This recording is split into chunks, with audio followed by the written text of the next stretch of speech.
you see a bunch of stuff. Like I'm holding little things up, cameras. So beautiful, this one, by the way, that I think could be really amazing gifts for photographers.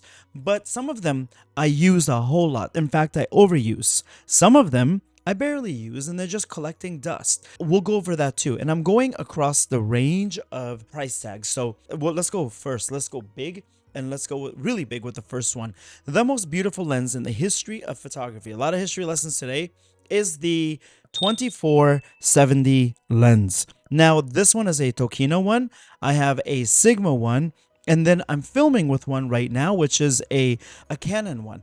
Whole separate story. Well, I have three of them, but that's like an entire different video. But it is expensive. You're like, Wally, this is almost like $2,000. I understand that. But some people have rich moms and dads. Some people have a daddy.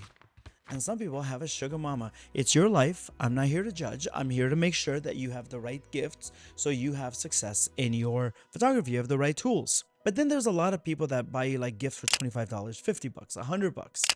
And sometimes, especially in the space that we live in, it's difficult to find a gift that's really good for $50 that you would be using all the time. Not impossible, but difficult.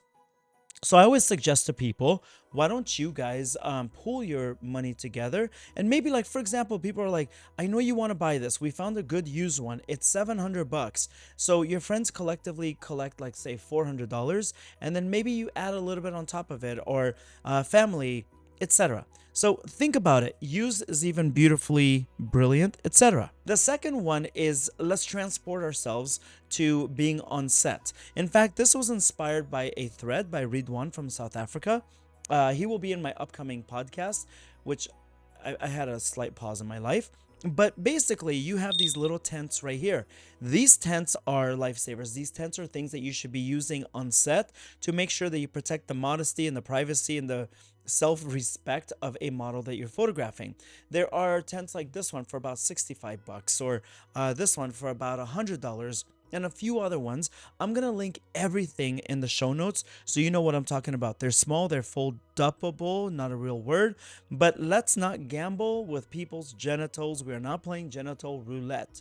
Okay, so we want to protect people's privacy, and these fold up like the size of a pizza box. It goes in under your seat. It's not like the funnest gift, but you know what else is not fun is accidentally exposing a model in public. Just gotta say it.